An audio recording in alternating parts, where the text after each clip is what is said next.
다 함께 사도신경 고백함으로 9월 29일 수요일 감사절 기도회를 시작하겠습니다. 나는 전능하신 아버지 하나님, 천지의 창조주를 믿습니다.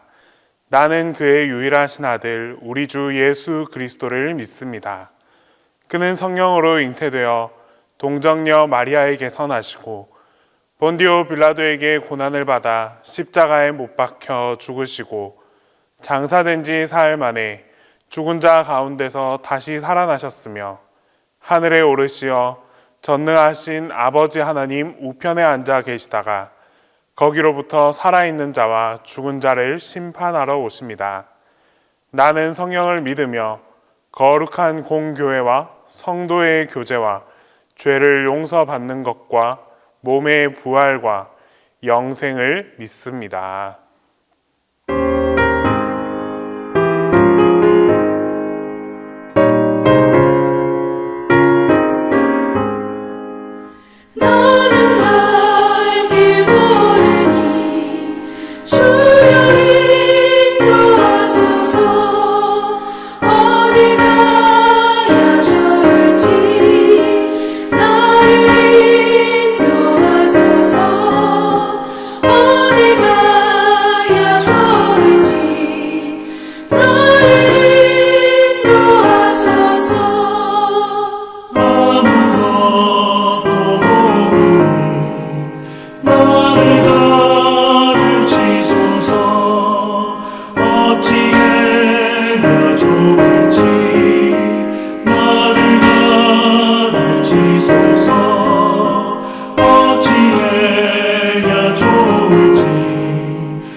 오늘 우리에게 주시는 하나님 말씀은 느헤미야 9장 19절에서 22절 말씀입니다.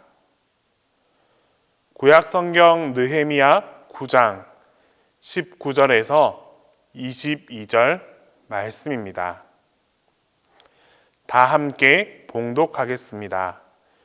주께서는 주의 크신 긍휼로 그들을 광야에 버리지 아니하시고 낮에는 구름 기둥이 그들에게서 떠나지 아니하고 길을 인도하며 밤에는 불 기둥이 그들이 갈 길을 비추게 하셨사오며 또 주의 선한 영을 주사 그들을 가르치시며 주의 만나가 그들의 입에서 끊어지지 않게 하시고 그들의 목마름을 인하여 그들에게 물을 주어 40년 동안 들에서 기르시되 부족함이 없게 하심으로 그 옷이 헤어지지 아니하였고 발이 부르트지 아니하였사오며 또 나라들과 족속들을 그들에게 각각 나누어 주심에 그들이 시온의 땅 곧 헤스본 왕의 땅과 바산 왕 옥의 땅을 차지하였나이다.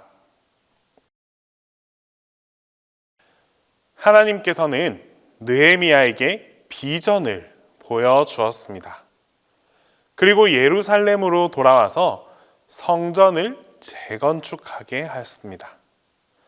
수많은 방해와 어려움이 있었음에도 불구하고 예레미야는 하나님이 주신 꿈을 붙잡고 끝까지 전진하며 마침내 성전을 재건합니다. 그러자 이스라엘 백성들이 성전을 향해 모여들기 시작했고 하나님의 말씀을 가르쳐 달라고 나아왔습니다. 이런 배경 속에서 오늘 본문 9장에서는 레위 제사장들이 이스라엘 역사를 새롭게 해석하는 장면이 나타납니다. 제사장들은 하나님께서 천지를 창조하신 것부터 특별히 아브라함을 부르신 것 등의 역사를 백성들에게 다 전했습니다. 눈여겨볼 부분은 제사장들은 어떠한 관점을 가지고 과거의 역사를 해석했느냐입니다.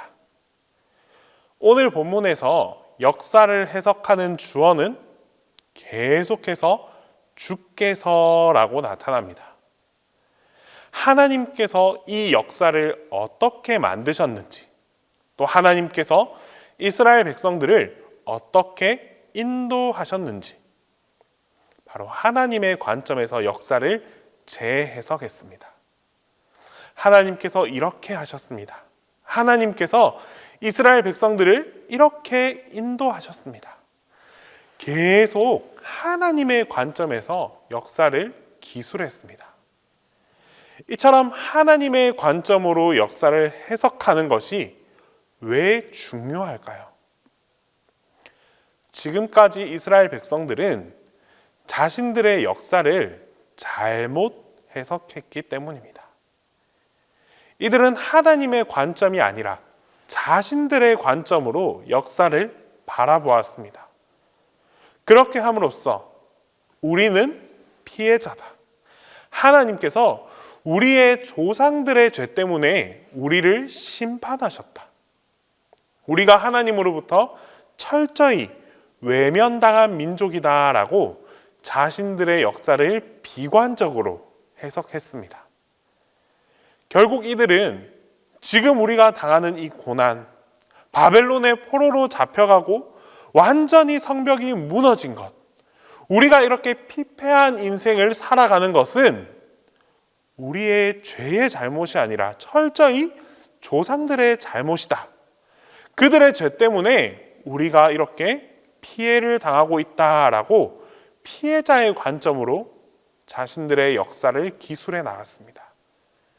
때문에 그들의 입술에는 늘 원망과 불평과 답답함이 끊임없이 반복되어 고백될 수밖에 없었습니다.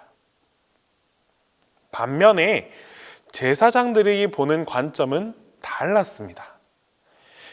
이들의 이스라엘 역사를 새롭게 기술하는 내용을 보면 두 가지 질문을 항상 염두에 두고 바라보았습니다. 첫째는 하나님이 얼마나 신실하신가이고, 또 둘째는 그러나 우리는 얼마나 범죄했고 어떻게 하나님을 외면했으며 얼마나 하나님을 모독했는가입니다. 즉 하나님의 신실함과 우리의 범죄함, 또 우리의 범죄함에도 불구하고 끝까지 신실하신 하나님, 이런 사이클이 계속 반복되는 것이 이스라엘의 역사다라고 생각합니다. 때문에 제사장들은 철저하게 하나님의 관점으로 이스라엘의 역사를 재해석했습니다. 그 대표적인 내용을 보면 오늘 본문 느헤미야 9장 18절 말씀에 또 그들이 자기들을 위하여 송아지를 부어 만들고 이르기를 이는 곧 너희를 인도하여 애굽에서 나오게 한 신이라 하여 하나님을 크게 모독하였사오니.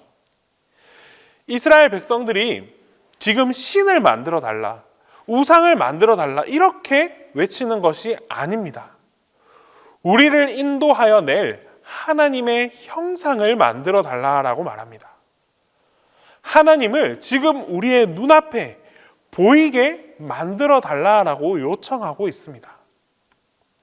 이에 제사장들은 우상을 만드는 것이 단지 나무, 달, 바위 등을 섬기는 것만이 아니라 하나님을 이것이다, 하나님이 이것이다 라고 규정하는 것부터 그 자체가 우상이다 라고 말씀합니다. 천지를 창조하신 하나님, 신실하신 하나님을 내가 볼 수 있고 다룰 수 있는 하나님으로 만들어버리는 것, 이것이야말로 하나님을 모욕하는 것이고 우상 숭배다라고 말씀하고 있습니다. 그런데 이 말씀의 끝이 아주 특별합니다. 하나님을 크게 모독하였사오니. 이스라엘 민족들이 그렇게 범죄하였지만 하나님은 변함이 없으십니다. 느헤미야 9장 19절 말씀에 주께서는 주의 크신 긍휼로라고 기록하고 있습니다. 주님의 크신 긍휼로 밤에는 불기둥으로, 낮에는 구름기둥으로, 또 그들에게 매일매일 만나를 주시고 목마를 때마다 물을 그들에게 공급하셨다라고 기록하고 있습니다. 이스라엘 백성들이 하나님 앞에 우상을 숭배하고 하나님을 크게 모독했다면 정말 그날 밤만큼은 너희들이 범죄했으니까 내가 불기둥을 내려주지 않겠다라고 하거나, 혹은 너희들이 이렇게 범죄했으니 내가 만나를 주지 않겠다라고 말씀하셨을 수도 있습니다. 그러나 하나님께 범죄하고 하나님을 모독하며 하나님을 거부한 그날에도 여전히 불기둥과 구름기둥이 덮고 있었습니다. 또한 여전히 만나가 내렸습니다. 하나님께서는 이것을 통해 이스라엘 백성들에게 무엇을 가르쳐주고 싶으셨을까요? 바로 하나님은 끝까지 신실하신 하나님이다라는 사실입니다. 너희는 비록 신실하지 않지만, 너희는 하나님 앞에 범죄하였지만, 너희는 하나님 앞에 신실하지 않았지만 하나님은 끝까지 신실하시다. 바로 이 사실을 이스라엘 백성들에게 알게 하길, 깨닫게 하길 원하셨습니다. 하나님은 끝까지 신실하신 분입니다. 우리가 신실하지 않은 그때에도 하나님은 신실하신 분이었습니다. 사실 이 고백만 있어도 우리가 이 땅 가운데 살아가는 데에서 정말 크게 승리할 수 있습니다. 우리가 계속해서 실패하는 이유는 우리 모두가 각자의 삶을 해석하는 관점에서 하나님을 조금씩 점점점 배제해버리기 때문입니다. 하나님의 역사하심, 하나님의 신실하심, 지금도 나의 삶 가운데 여전히 살아계심을 우리가 믿음의 눈으로 바라보고 있지 못하고 있습니다. 하나님을 배제한 채 자기 중심적 관점으로 해석하기 때문에 우리는 넘어지고 또 넘어지고 실패하고 또 그렇게 끊임없이 불평과 원망을 쏟아내고 있습니다. 이것이 이스라엘 백성들의 모습이었고 또 실패하는 우리들의 모습이라고 오늘 성경 말씀에는 기록되어 있습니다.